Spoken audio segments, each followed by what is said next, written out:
Olá, eu sou Joyce Silva, sou psicóloga, trabalho com a psicanálise. Estou aqui nesse canal para fazer uma transmissão da psicanálise aí para você, mais fácil, não tão complicada e sem aqueles jargões aí que mais afastam do que aproximam as pessoas da psicanálise.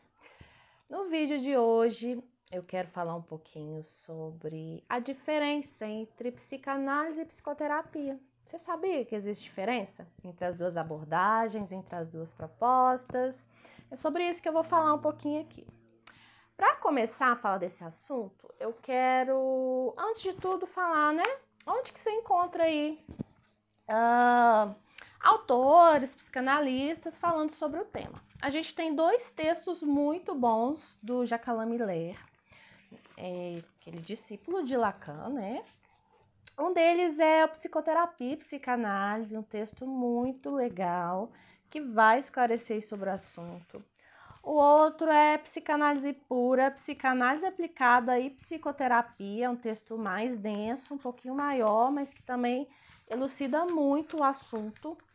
E um terceiro texto, que é do psicanalista João Peneda, se não me engano, um psicanalista português, que tem por título Diferença entre Psicanálise e Psicoterapia. É um artigo bem condensadinho, bem resumido, aí ele traz inclusive alguns pontos que o Miller levanta nos textos dele, e é bem fácil de achar no Google. Então, fica aí essas referências sobre o assunto.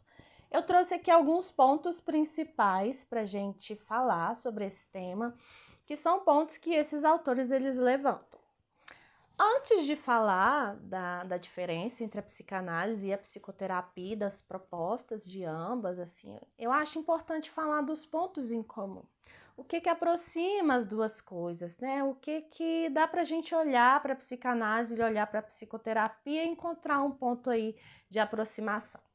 O primeiro deles é que ambas elas partem da ideia, né, de que existe uma realidade psíquica aí, que os indivíduos, todos eles têm a realidade que os cerca, que é essa realidade que a gente vê aí, que é compartilhada, mas existe uma realidade que é psíquica, que é intrínseca a cada indivíduo e que não é igual para um indivíduo e para outro.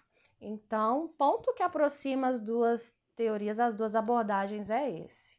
Ambas acreditam, apostam e trabalham aí com essa realidade psíquica. Um outro ponto que é fundamental também é o de que ambas, psicanálise e psicoterapia, trabalham com a palavra, com a fala, com a linguagem, né? Então, é através da fala, né? É através do discurso que esse trabalho aí ele vai acontecer para ambas. Esses são pontos aí de interseção. E quais são os pontos de diferença, assim, até de diferença radical? Quando você quiser procurar aí uma terapia, né? O que é importante levar em consideração para decidir se você procura um psicanalista, se você procura um outro terapeuta? O que difere as duas coisas? Vamos falar um pouquinho. Primeiro ponto que Miller levanta, que esses autores levantam, é a posição aí desse profissional no discurso, né?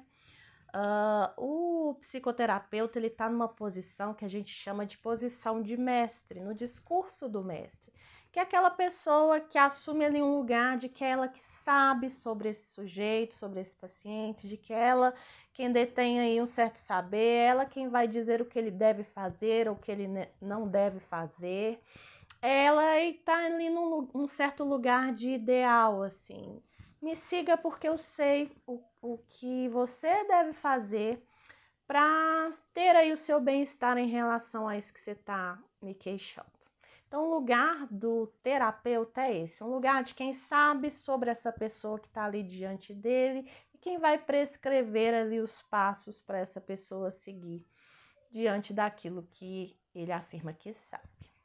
O lugar do psicanalista, se você já foi ou vai a um psicanalista, você vai perceber que, embora ele te dê ali alguns parâmetros para ir se orientando na análise, ele não assume esse lugar de quem sabe sobre a sua vida. o psicanalista, ele aposta no saber daquele sujeito que está diante dele. Se uma pessoa chega ali perguntando se deve fazer a faculdade de medicina ou de direito, o que eu faço, doutor? Eu faço a faculdade de X ou Y.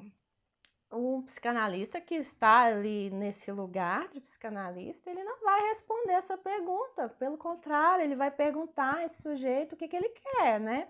Por que fazer o X ou Y? Quais são as vantagens e desvantagens da escolha X, da escolha Y? Por que ele está cogitando fazer medicina se a vida dele inteira ele sempre sonhou em fazer direito, né? Então, o analista vai ajudar o sujeito ali a se orientar pelo seu desejo, no lugar de assumir esse lugar de mais um outro que diz o que o sujeito deve fazer. Então, essa é uma primeira diferença básica aí. A segunda diferença que quem faz análise e já fez psicoterapia percebe nos dois processos é que, e acaba sendo consequência desse primeiro ponto, assim, é o que nós chamamos de um certo assujeitamento aí do indivíduo, né? O indivíduo fica muito preocupado no que fazer para agradar ali o terapeuta, no que o terapeuta está esperando dele, né? No que responder, no que dizer, né? E isso a gente chama de um certo assujeitamento aí desse indivíduo, né? Uma posição de quem está ali para responder aquele outro.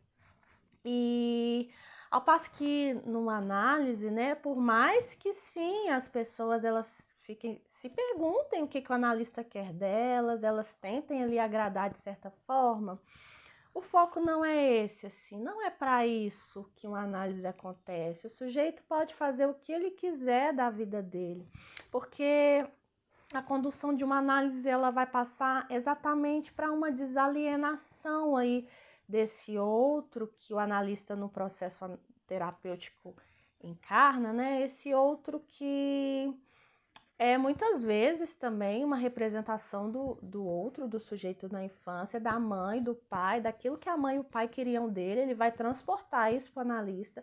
E o analista não vai ceder a esse lugar de mais uma pessoa que está ali exigindo as coisas dele. O analista vai ali desalienar, ajudar esse sujeito no processo de desalienação dessa pergunta do que esse outro, essa outra pessoa quer de mim. Então, é mais um ponto aí da análise, da diferença, né, entre a análise e a psicoterapia. Um terceiro ponto muito importante é que as psicoterapias, elas trabalham no sentido lógico, né, na identificação de um sentido lógico dentro ali da fala do sujeito, né? Então, se você quer fazer direito ou se você quer fazer medicina, vamos aqui elencar o que é importante em cada uma das coisas, vamos aqui colocar na balança, vamos aqui tentar entender logicamente os porquês dessa escolha. Já no processo analítico, né? Essa lógica ela é um pouco deixada de lado e a gente vai tentar entender ali e ajudar o sujeito a escutar a sua posição diante dessa dúvida, né? Muitas vezes é uma posição que foge completamente ao sentido. Muitas vezes o sujeito pode pensar que ele quer determinada coisa, quando na verdade o que ele deseja inconscientemente é uma outra coisa. Então a psicanálise trabalha no fora de sentido e com o fora de sentido por isso, porque a lógica do inconsciente ela não segue o sentido lógico aí da consciência. Muitas vezes ela é inclusive contrária a isso. Então, quantas psicoterapias estão muito preocupadas no sentido lógico e consciente, a gente está interessado no inconsciente e no fora de sentido ali. Isso vai aparecer muito nos atos falhos. Às vezes a pessoa quer dizer, nossa, eu amo muito a fulana e fala exatamente uma outra palavra. Eu odeio muito a fulana, troca a palavra por uma completamente contrária, e é nesses lapsos, nesses fora de sentidos que a verdade do inconsciente desse sujeito vai aparecer. E é com isso que uma análise trabalha. Outro ponto importantíssimo e que tem a ver com esse anterior é que as psicoterapias estão muito focadas aí no eu, na consciência, né? Nessa parte consciente aí dos indivíduos, enquanto que a psicanálise ela está focada no inconsciente, é nisso que escapa ao eu, é nisso que a pessoa faz e não entende por que faz, sofre e não entende por que sofre, tenta e não entende porque não consegue. Esse é o fora de sentido, esse é o inconsciente aí que a psicanálise vai estar interessada nele, né? E esse foco no eu que as psicoterapias dão, elas trazem também como consequência um processo de identificação ali entre terapeuta e sujeito e indivíduo, né? E acabam passando por aquela questão daquele assujeitamento que eu falei anteriormente. Então, o lugar de uma análise é um lugar de assumir que é você quem tem a palavra e não aquele terapeuta que está diante de você. É um lugar de assumir o poder em relação à própria vida, à própria palavra. E a gente entra num quinto ponto, né? Assumir a responsabilidade pelo próprio desejo. Essa é aí o movimento que a psicanálise tenta promover, assim. Enquanto a psicoterapia está bem interessada em trazer uma adaptação, em trazer um bem-estar, em trazer uma eliminação do sintoma, a psicanálise, embora muitas vezes isso aconteça como consequência, não toma isso como um fim. A finalidade de uma análise é exatamente responsabilizar o sujeito por aquilo do qual ele se queixa. A grande pergunta freudiana para suas pacientes: qual é a sua responsabilidade na desordem da qual você se queixa? É nisso que um psicanalista está interessado, em ajudar esse sujeito a se responsabilizar por isso, em se responsabilizando, se tornar mais autônomo, mais livre e mais apropriado aí da própria vida e da própria história. Esse foi o vídeo de hoje, espero que você tenha gostado. Curte, compartilha, se inscreve aqui no canal, faça os comentários que semana que vem, segunda-feira, tem mais. Até lá!